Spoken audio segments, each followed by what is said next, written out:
इसलिए भी याद रखें कि हाँ, एक सीएमओ भी यहाँ पर आए हुए थे जिनके ऊपर भ्रष्टाचार के दाग लेगा और उत्तर प्रदेश की सरकार में, भाजपा की सरकार में जांच लगी और जांच में ये जेल गए। नमस्कार, आप देख रहे हैं न्यूज 9 एक्सप्रेस और मैं हूं आपके साथ गणेश मौर्य। आज की सबसे बड़ी खबर स्वास्थ्य विभाग से आ रही है। बताया जा रहा है कि जहां भ्रष्टाचार और लापरवाही के आरोप में घिरे मुख्य चिकित्सा अधिकारी Sanjay Sehwal, deputy CMO Sanjay Verma, steno Mahesh Babu के खिलाफ अब शासन ने कड़ा रुख अपनाया है। सूत्रों के मुताबिक सीएमओ पर भ्रष्टाचार की गूंज विधान परिषद में एमएलसी देवेंद्र सिंह ने उठाई थी। इसके खिलाफ सलील यादव और डॉक्टर पीयूष उपाध्याय की शिकायत के बाद विभागीय स्तर पर एक उच्च स्तरीय जांच का आदेश हुआ है।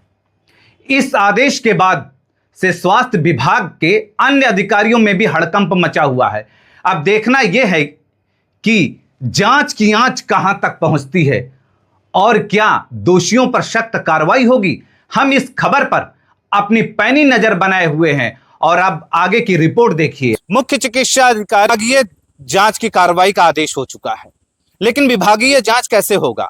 विभागीय जांच ये अपने पद पे बने रहेंगे तब निष्पक्ष जांच हो सकती है? बिल्कुल नहीं। अब इस पे जिसकी शिकायती पत्र सलील यादव ने जिसपे शिकायती पत्र दिया था और जांच आज काफी दिनों से इसकी लड़ाई लड़ी जा रही थी। अब इन्हीं से पूछेंगे क्या था पूरा मामला। आपका नाम सलील यादव ही है? सलील यादव।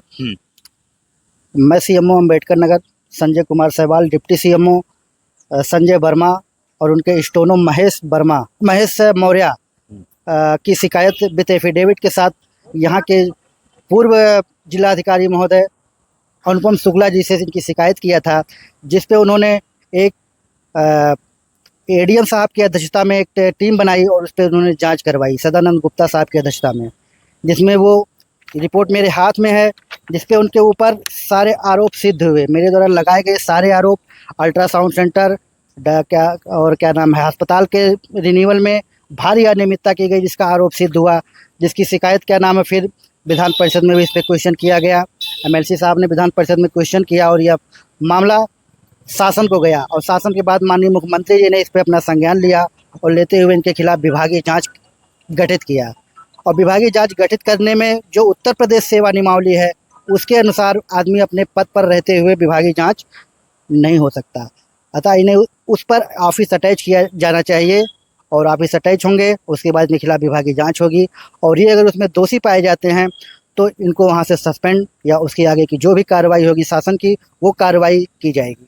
अच्छा, कहा जा रहा है कि ये जहां जहां इन्होंने अपना कार्यभार संभाला वहां वहां भ्रष्टाचार के दाग लगे इनके ऊपर। भ्रष्टाचार से इनका पुराना नाता है। एक तरह से कहा जा सकता है कि ये खुद भ्रष्टाचार के जनक हैं।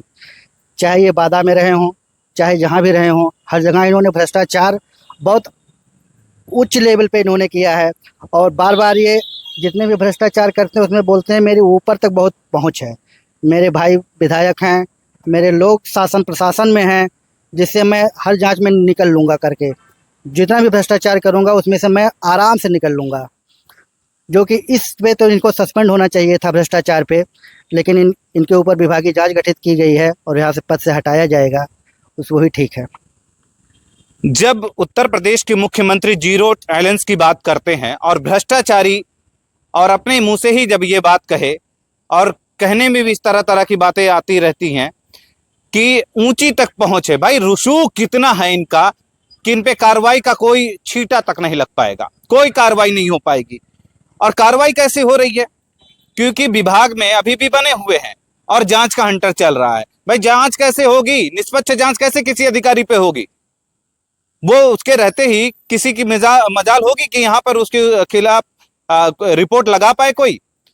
इनको तो कहीं अटैच करें, उसके बाद इनके ऊपर जो विभागीय निष्पक्ष जांच होनी चाहिए वो होनी चाहिए। भ्रष्टाचार आज से नहीं है, ये जन्मों का नाता है, क्योंकि ये जहां जहां इनकी पोस्टिंग हुई है वहां वहां ये भ्रष्टाचार किए हैं और भ्रष्टाचार के दाग क्योंकि कई स्वास्थ्य विभागों में भी और स्वास्थ्य कर्मचारियों से भी, स्वास्थ्य विभाग के डॉक्टरों से भी दबे मुंह कहते हैं कि ये सीएमओ साहब भ्रष्टाचार के जनक हैं। और जनक क्योंकि जो भी जनपद में जितने भी गलत काम हो रहे हैं सब इनकी संरक्षण में हो रहे हैं। अगर सीएमओ साहब कह दें कि कोई गलत काम नहीं हो रहा है ये सीएमओ साहब डंके की चोट पे कह सकते हैं, मुख्य चिकित्सा अधिकारी कह सकता है, क्योंकि अब जांच का हंटर तो चला है, चेहरे की रंगत उड़ चुकी है, लेकिन अब जांच कहां तक जाएगा? क्योंकि हम तो ये चाहते हैं कि अगर भ्रष्टाचारी अधिकारी अगर भ्रष्टाचार किया है तो जांच हो, मुकदमा हो, जेल जाए, जेल जानी चाहिए, क्योंकि आने वाली पीढ़ी भी और नस्लें भी याद रखें कि हाँ, एक सीएमओ भी यहां पर आए हुए थे जिनके ऊपर भ्रष्टाचार के दाग लेगा, और उत्तर प्रदेश की सरकार में, भाजपा की सरकार में जांच लगी और जांच में ये जेल गए।